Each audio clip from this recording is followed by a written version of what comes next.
let me share with you 3 new SaaS success stories that I'm sure will help give you some more motivation. So the first story we'll take a look at is from Mark Liu. He sold his habit tracker for $10,000. So his product was called Habit Garden, and he did so with just one Twitter DM here. And so let's dive into the story. So it started in March 2022. So they had around 200 followers on Twitter and barely any income. They were getting around $700 a month from an old startup. Mark loves games and habits, and he combined both of these to create Habit Garden. And it's a gamified tracker to grow flowers when building habits. And in September of 2022, the app made less than $200 a month despite their full focus. So we can see a graph here from when they first started. We can see January 2022 to September 2022, and overall a decent peak, but it tended to drop off when they hit September. Then he met Dan Kulkoff, which is now a good friend, and the game changed for him. He helped him bury the product-obsessed developer he was and turned them into an entrepreneur. So rather than just focusing on the product the entire time, they launched many free side projects to promote the habit tracker using engineering as marketing. And so the most viral one of these was Visualize Habits, and it allows you to find tiny habits to crush 2023. So you can discover how much you will achieve in a year with their free calculator, and it just helps you visualize your tiny habits. So if you read 15 minutes a day, 7 days a week, that's 18 books a year, and you read for a total of 3 days and 19 hours. So from there, 3 things happened. First, Habits Garden revenue tripled,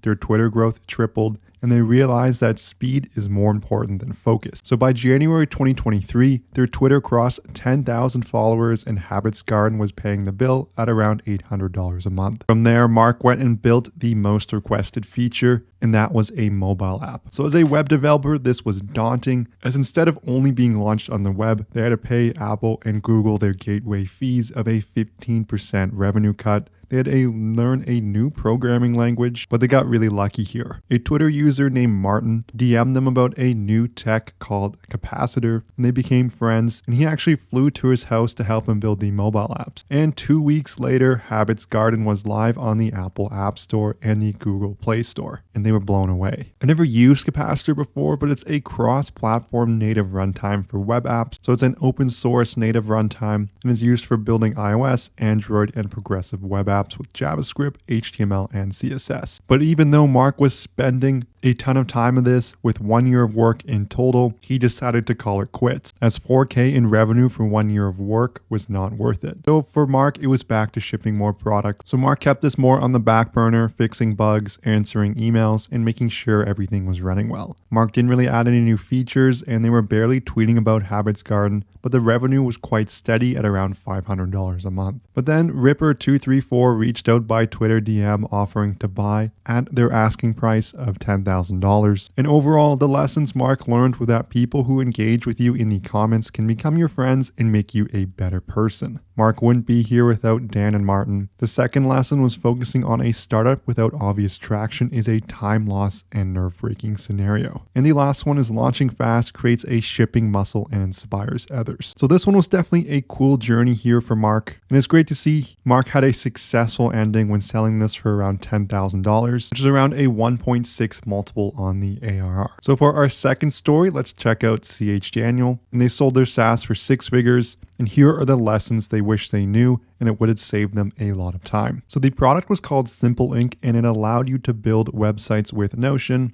So you can build websites really quickly for free, fast, no code, and optimized for zero headache. So just like this here, your Notion page to your website. I just want to take a sec to say if you're enjoying the video so far, smash that like and subscribe button below, as that really helps the channel out. And so let's dive into the lessons. The first lesson is to copy something that worked. They weren't the first Notion website builder, but they just copied something that was already existing and it worked, and they added their own take on it. To note, don't copy as in steal, but copy and add things that you can do better. You'll always figure out some stuff that you can do better, even if it's down the line. This makes sense because if you're copying a product that has existing market demand, you can capitalize on that. It's hard to be the first in certain industries, as you then have to educate the audience on what the product can do. But since they weren't the first Notion website builder, I'm sure it was a much easier ask to say, we also build websites in Notion, but we have our own take on it and we can add these features that you might be looking for. The next lesson is to build something you'd want to acquire. It sounds trivial, but put yourself in the shoes of someone who's acquiring. They have money and they want to make their money make more money. That's really the lens they're going to look at things. So if you can build something that's acquirable, that makes it much easier at the end of the day. The next lesson here is to turn a buck, and that really is just profit. So to keep your product lean and your business lean, don't have a bunch of extra expenses that you don't need. As according to CH Daniel, you might say, obviously I'll do that, but you should actually mean it. And this can make it super easy for your acquirer as well. The next lesson is about selling, and it's that you can only sell when you don't necessarily have to sell. That gives you leverage, and it will protect you from making bad decisions, such as accepting lowballs and thinking short term. It gives you a much better mindset as well, as if the deal goes through, you think great. But if the deal doesn't go through, you'll also be fine there as the product is going well. The next lesson here is to be a farmer, not a hunter. So when you're building up your marketing distribution, they recommend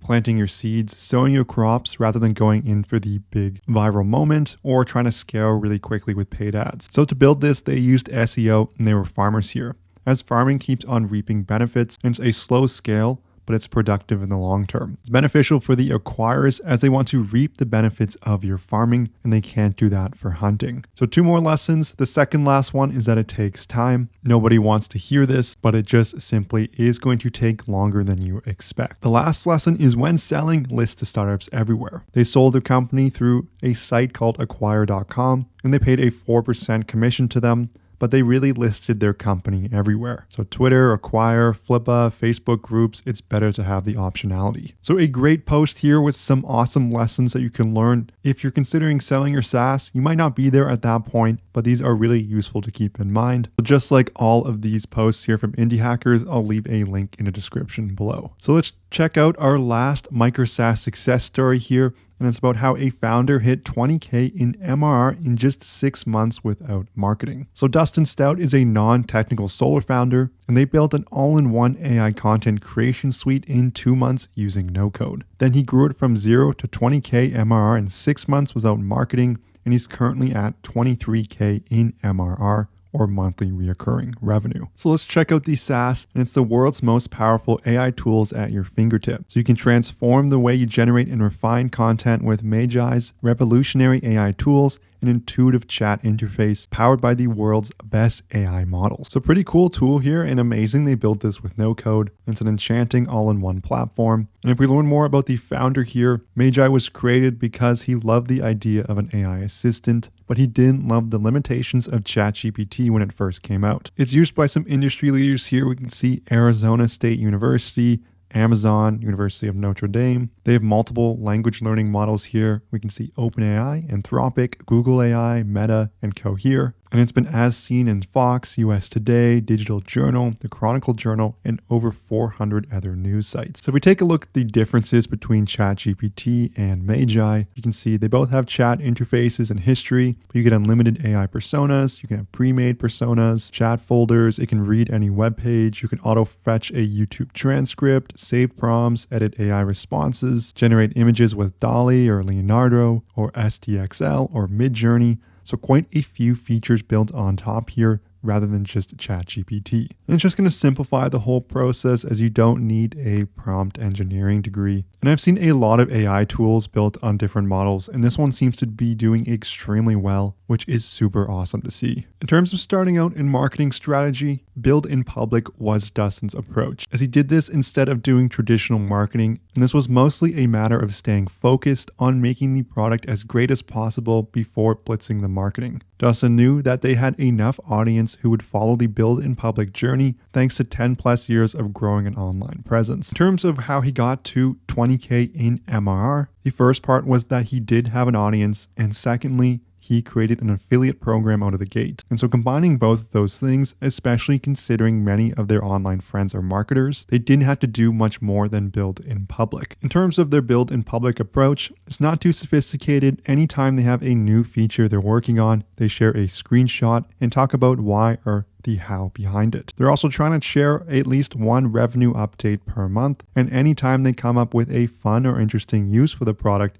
they tried to share that as well. In terms of the no-code tools used to build Magi, it was a combination of mostly Bubble and limited amount of HTML, CSS, and the JavaScript he knew. And no code allowed them to unleash those ideas without capital intensive barrier of having to hire developers. In terms of what he did to learn, it was a few dozen YouTube videos and a course called No Code MBA. So a pretty amazing micro SaaS story. And to hit 23K in MRR is extremely successful and definitely a dream of many indie hackers and micro SaaS founders, especially in the time frame that this was done with no marketing. In terms of no code, I've seen some smaller products out there, but this is definitely on the larger end of MRR for no code projects that I have seen. And Dustin built what looks like pretty complicated product in the sense that it integrates with tons of different learning language models. It has different document editors, save prompts, and quite a few features in it. If you've gotten this far in the video, I'm sure you want to start your own micro SaaS. There's a link in the description below where you can get free micro SaaS ideas. All you need to do is enter in your email. Again, there's a link in the description below. I also have a course on how to build your own micro SaaS. There's also a link for the description in there below. But this concludes the video here on 3 new SaaS success stories. I hope you enjoyed this video. If you did, I would love it so much if you smashed that like and subscribe button below. If you have any questions, leave a comment. But thank you so much for watching, and I'll see you in the next one.